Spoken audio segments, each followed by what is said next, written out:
ገብተሽ ተቀመጭ። ታስኬላ እስኪ ቋንተ ቁጭ ከምትል እስኪ መላ ፈልግ። እሺ ምን ላድርግ ሌሊ? እኔንም እኮ ግራ ገባኝ። ምንም እርግጠኛ የሆንበት ነገር ሳይኖር ምን ማድረግ እንችላለን? አንቺም አርፈሽ ብትቀመጭ ይሻልሻል ሌሊ። ቀጣይ ከዚህ ቤት ምጠፊ። ናሆም ፍቅርን ለምን አገታት? በስተመጨረሻ እውነቱን ተናገረ። ናሆም እንግዲህ ሲመጣ ፍቅርን ብሎ ነው የመጣው። በፍቅር ምክንያት ነው የመጣው። እሱም ምንድን ነው ፍቅር ጋር ምን ምክንያት አለው? ምስጢራቸውስ ምንድን ነው?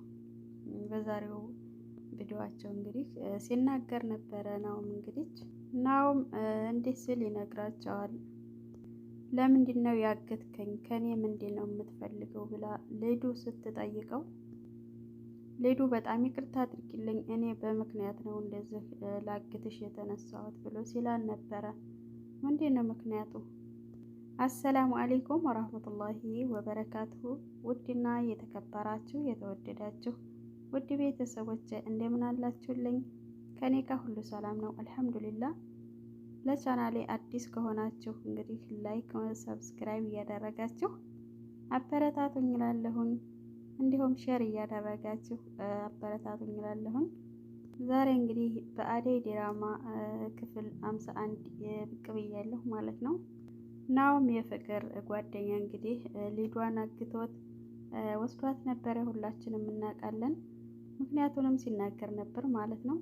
ሊዱን እንግዲህ በምን እንዲያገታት ደጋግማ እየጠየቀችውና እየተማጸነችው ነበረ። እሱም ግን ሲነግራትና ሲያስረዳት ነበረ። ያገትኩሽ ምክንያት እንግዲህ እናቴ ታማሚ ነበረች፣ የኩላሊት ታማሚ ነበረች። በዛን ሰዓት ስትታመም ብሌን የምትባል ጓደኛ እንዲሁም ፍቅረኛ ነበረችኝ። እሷ እናቴን ትረዳት ነበረ። በብዙ ስትረዳት እያለ ከኔ ተደብቃ አረብ ጋር ስትገናኝ ነበረ። በዛን ሰዓት ግን እኔ አላቅም ነበር። እናቴንም ትረዳት ነበረ። ባወቅኩ ሰዓት ግን በጣም ተናደድኩኝ። ተናድጄ ብሌንን በጣም እያንገላታኋት እያለ በተናደድኩበት ሰዓት በዛን ሰዓት ፍቅር ሳላያት ቪዲዮ ትቀርጸኝ ነበረ። እኔ ግን የማውቀው ነገር አልነበረኝም።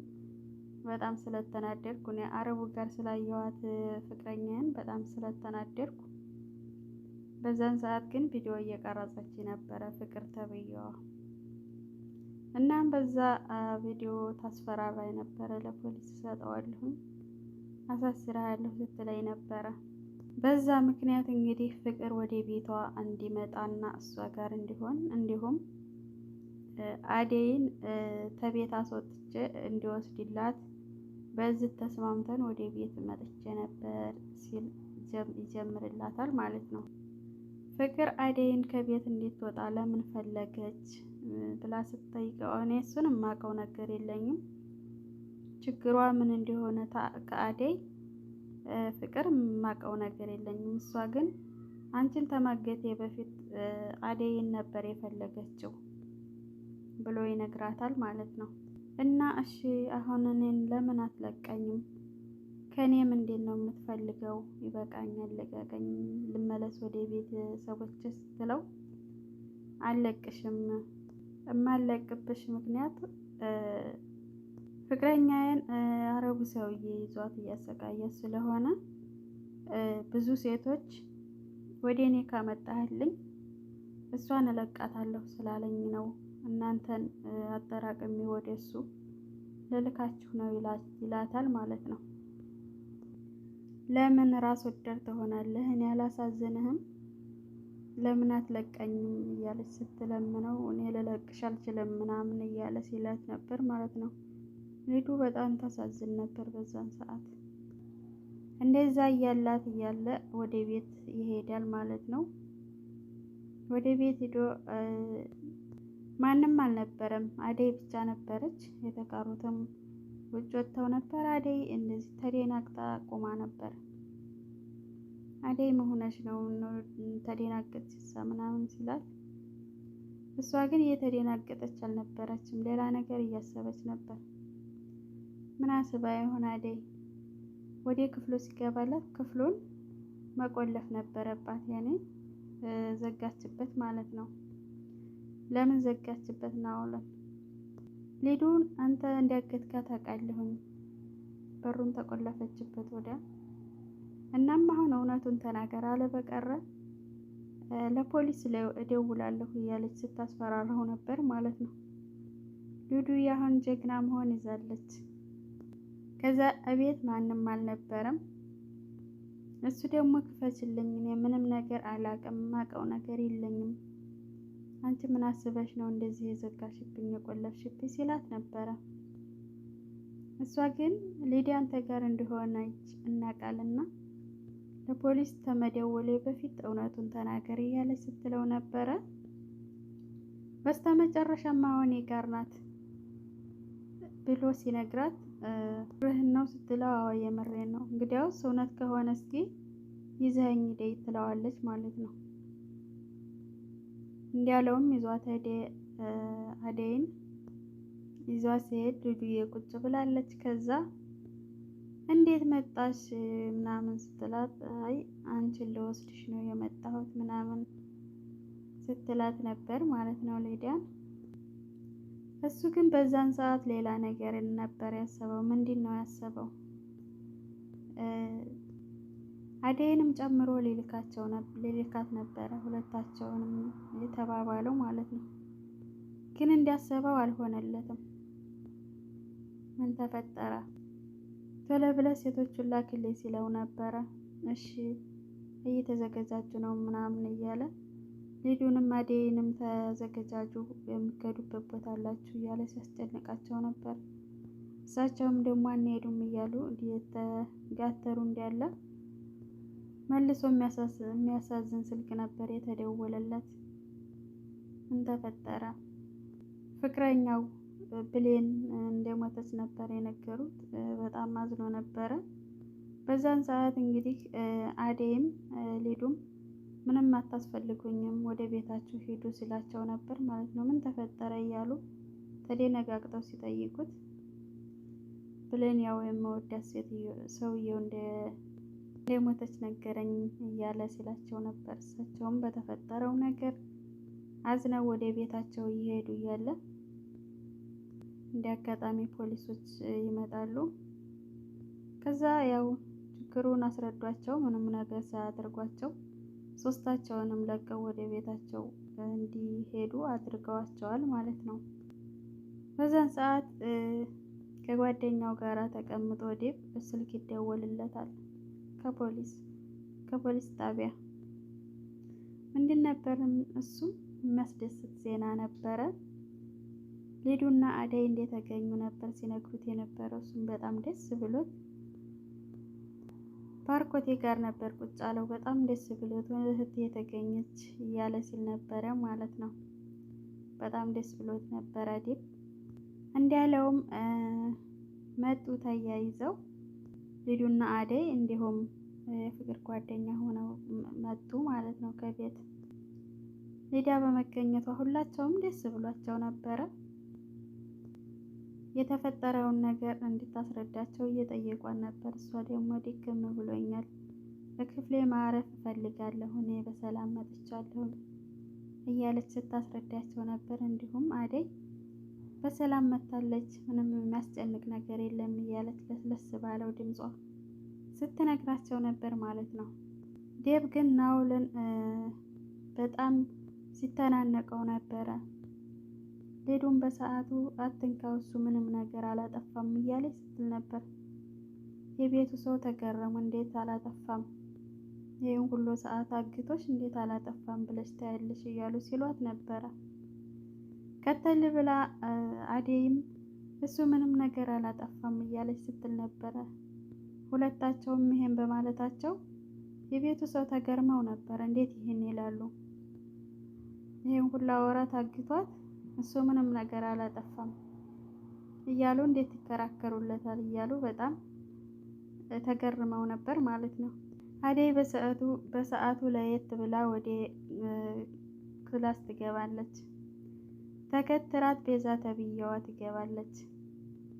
አደይ ይሄም እንደዚህ አይነት ሴት አትመስልኝም ነበር፣ ምን አይነት የወረደ ስራ ብትሰሪ ነው እንደዚህ ላገታት ሰውዬ እንደዚህ ተደርበሽ እንትን የምትይው ስትላት ነበረ።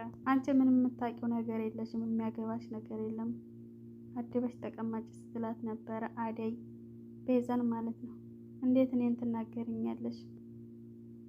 ምን አይነት እንደዚህ ራሳችሁን እስከምትሰጡ ድረስ ነው እንደዚህ የዚህን ያክል ሴትነታችሁ ስትላት ነበር አደይን። አደይ ግን በዛን ሰዓት በጣም ተናዳ ነበረ። ተናዳን በጥፊ ስትላት ነበር ቤዛን ተብዬዋን ማለት ነው። እንዴት ይሄን ትይኛለሽ? በራሴ ከመጣሽብኝ ምንም የሚያግደኝ ነገር የለኝም። ከዛሬ ጀምሮ የዛ አይነት አጸያፊ ንግግርሽን እንዳልሰማ ብላ አስፈራርታ ትታት ወጣች አደይ ማለት ነው። አደይ የኔ መልካም አሁንማ ጎበዝ እየሆንሽ ነው፣ ቀጥልበት። ፍቅር ግን አሁንም ነገሩ ሊገባት አልቻለም። በምን ሁለታቸውንም ለቋቸው እንደመጣ ሊገባት አልቻለም። ሌዱ ወደ ክላሷ ገብታ አረፍ ባለችበት ፍቅር አላስቻላትም፣ ሄደች። እንዴት መጣሽ? በምንስ ለቀቃችሁ? ምስጢሩን አንድ በአንድ ካንቺ መስማት እፈልጋለሁ ብላ አፋጣ ስትጠይቃት ነበር። አንቺ አስመሳይ ውጭልኝ ከክላሴ፣ ምንም ላንቺ አሁን የምናገርበት ምክንያት የለኝም፣ አንድ ሰው ማየት አልፈልግም፣ ውጭ ከክላሴ ስትላት ነበር ፍቅርን ማለት ነው። ፍቅርን በሰዓቱ ምላሽ ስላላገኘች ትታት ወጣች። ናኦል ግን የመጀመሪያው ስራው ቢያስጠራ፣ አሁን ግን በጣም ያሳዝን ነበረ። የእናቱን መሞት እንዲሁም የፍቅረኛው መሞት በጣም አሳዝኖታል። እቤትም ያሉት ሰዎች ደግሞ ግማሹም ውለታል፣ ግማሹም ደግሞ አልተረዱትም ማለት ነው። ፍቅር ወደ ክላሷ ተቀምጣለች። ሄዳ ወደ ፍቅር ክላስ ሄዳ አንቺ አስመሳይ፣ በአንቺ ምክንያት ነው ይሄን ሁላ ሰዓት እንደዚህ ሲሰቃይ የነበርኩት፣ ይሄ ሁላ ነገር የመጣኝብኝ በአንቺ ምክንያት ነው። አንቺ አስመሳይ፣ አንቺ ጋር ምንም ያልጨረስነው ነገር አለ። ካሁን በኋላ አላምንሽም፣ ካሁን በኋላ አልስማማም አንቺ ጋራ ብላ ስትላል ነበር ፍቅርን ማለት ነው። ፍቅር ስራዋን ታውቃለች። እሺ ምን ያደረግኩን ነገር ያለኝ አንድ በአንድ ያስረጅኝ ስትላት ነበር፣ ግን ልታስረዳት አልቻለችም። ያውዝት አባት ወጣች ሌዱ ማለት ነው። ፍቅር እንግዲህ ይህን ሁላ ነገር የምታሴረው ለምንድን ነው? ማንንስ ጠልታ ነው እንደዚህ የምታደርገው? ባርኮቴ ወደ ስራ ሊሄድ ተነስቷል ሻንጣውን ይዞ። ቤዛ ወዴት ልትሄድ ነው ትለዋለች። ወደ ስራ ልሄድ ነው ሲላት ነበረ። እሷም ግን ለሽ ትሄዳለህ? እኔ እዚህ ቤት ምንም ነገር አልተመቸኝም፣ ጭራሽ ሰዎቹ አልተመቹኝም ትትለው ነበረ። እሱም ደግሞ እንዴ ቤዛዬ እንዴት አይመችሽም? ሁሉም ሰው እኮ ጥሩ ሰዎች ናቸው፣ ትንሽ ፍቅር ናት፣ እሱንም ደግሞ ጸባዋን ለመጃ ሲላል ነበረ። እሷ ግን ሁሉም ሰው እዚህ ቤት ያለ ሰው አልተመቸኝም ትተኸኝ አትሄድ ስትለው ነበር። እንዴት ስራዬን ትቼ እቀመጣለሁ ላዚህ መሄድ ያለብኝ ሲላት ነበር ማለት ነው።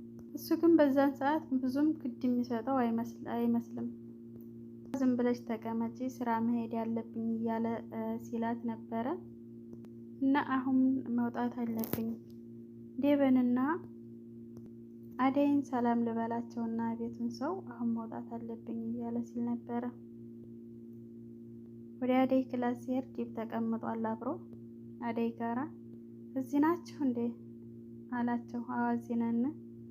አደይ ጋራ እያወራራን ነበረ ስለ ሊዱ ሲለው ነበር ማለት ነው።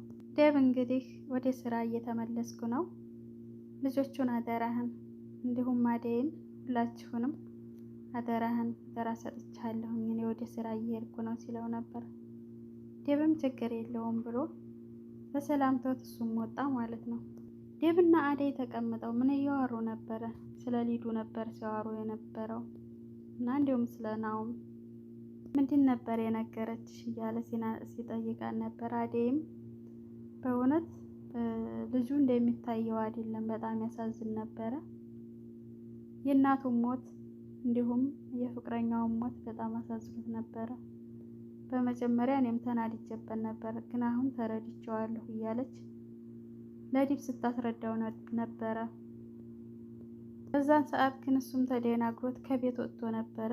ቤትም ፊት ስላልሰጡት ከቤት ወጥቶ ነበረ ማለት ነው ናሆም እና ዳይመንድ እና ጓደኛው ግን በምን ምክንያት እንደሆነ ባላቅም እንግዲህ ይዘውት ወደ ቤት ሲገቡ ነበር ማለት ነው። እንግዲህ በቀጣይ ቪዲዮ ደግሞ አብረን እናያለን። የዛሬው ቪዲዮ ይህንን ይመስላል። እንግዲህ ከተመቻችሁ ላይክ እንዲሁም ሼር እያደረጋችሁ አበረታቱኝ። ስለነበረን ቆይታ እጅግ በጣም አመሰግናለሁኝ። ወሰላሙ አለይኩም ወራህመቱላሂ ወበረካቱሁ።